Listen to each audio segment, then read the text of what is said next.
रामचरितमानस को फाड़ दिया गया। कुछ नया नहीं हुआ। ग्रंथों को नष्ट करना जालिमों और बेवकूफ़ों दोनों के लिए जरूरी हो जाता है। सन 1199 में बख्तियार खिलजी ने नालंदा कैसे फूका था, ये गूगल कर लीजिएगा। एक ढूंढेंगे 100 कहानियां मिलेंगी जहां लोग तीर तलवार तो बारूद से नहीं किताबों से घबरा गए। इस बार निशाने पर है गोस्वामी बाबा तुलसीदास। क्यों? क्योंकि उन्होंने श्री रामचरितमानस में लिख दिया, ढोल गवार शूद्र पशु नारी सकल ताड़ना के अधिकारी। दलितों और महिलाओं का घोर अपमान कर दिया बाबा ने, और अपमान हुआ है ये समझने में हमें 400 साल लग गए। बड़ा लेट रिएक्शन आया। धक्का 400 साल पहले दिया, गिरे अब। मैं बाबा तुलसीदास में अटूट श्रद्धा रखता हूँ, लेकिन वो तो पूरा देश रखता है।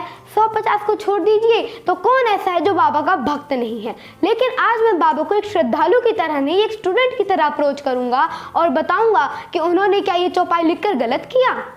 अब बाबा होते तो मेरी ज़रूरत नहीं थी। सोशल मीडिया से लेकर प्रेस कॉन्फ्रेंस और प्राइम टाइम तक हर जगह अपनी सफाई खुद पेश कर देते और बात साफ हो जाती। लेकिन बाबा सा शरीर है नहीं, इसलिए मुझे ही बोलना पड़ेगा। सिर्फ 2 मिनट मुझे गौर से सुनिएगा, ढोल गंवार का पूरा सच आपके सामने आ जाएगा।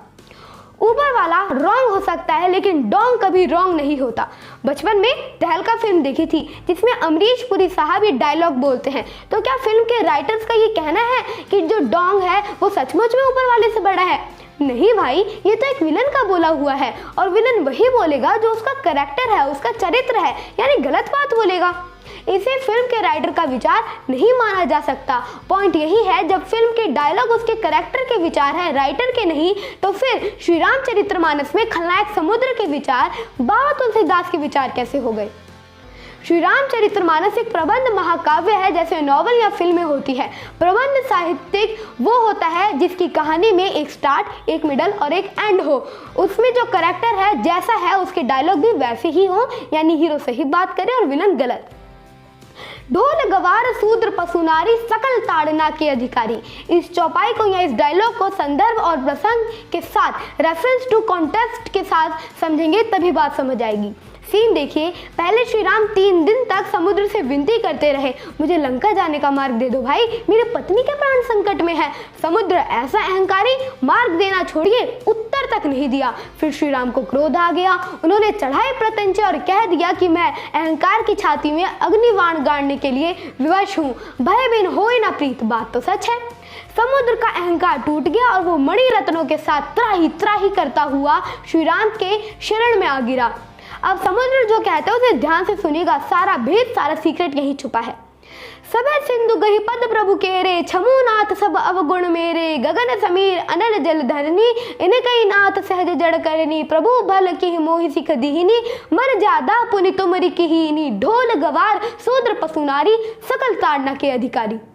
समझाता हूँ क्या कहा समुद्र ने, हे प्रभु मुझे क्षमा कर दीजिए। आकाश, हवा, धरती और वायु की तरह जल भी जड़ है, मैं भी जड़ हूँ। मुझ में सोचने समझने की शक्ति नहीं है। प्रभु आपने मुझे अपनी बनाई हुई मर्यादा की शिक्षा दी। आप मर्यादा पुरुषोत्तम है, इसलिए अब मेरी बुद्धि जागृत हो चुकी है। समुद्र इसके आगे प्रतीकों में बात करता है, मेटाफर्स में बोलता है। वो कहता है ढोल यानी एक ऐसा वाद्य यंत्र जिसे बिना सीखे नहीं बजाना चाहिए, वरना संगीत की जगह शोर निकलेगा। गंवार यानी अशिक्षित ग्रामीण। अब गंवार कोई गाली नहीं जिसे आजकल हम मानते हैं, जो गांव में रहे वो गंवार, ये सिर्फ ग्रामीण का अपनी रूप है। शूद्र यानी कर्म के आधार पर विभाजित समाज के चौथे तक के 4th क्लास के चतुर्थ वर्ण के लोग। इनका आज के शेड्यूल कास्ट से कोई कनेक्शन नहीं है, ये बाबा साहब अम्बेडकर भी मानते थे। तो फिर शूद्र SC, ST और OBC को नहीं कहा गया है, ध्यान रखिएगा। आगे समुद्र कहता है पशु यानी मनुष्य को छोड़कर सभी जीव जंतु और नारी जिसे मिडिवल पीरियड में शिक्षा से दूर रखा गया। आपने जो शिक्षा मुझे दी उस पर इन सबका भी अधिकार है। ढोल गवार शूद्र पशु नारी, इन सबको ये शिक्षा मिलनी चाहिए जो आपने मुझे दी।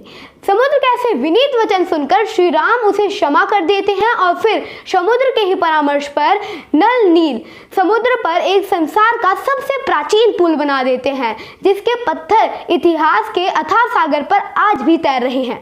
अब आप ही बताइए, ढोल गवार शूद्र पशु नारी सकल ताड़ना के अधिकारी, ये श्री राम के थॉट्स हैं या गोस्वामी बाबा तुलसीदास के? दोनों के नहीं, ये विचार 100% 100% समुद्र के हैं और किसी भी एंगल से गलत नहीं है।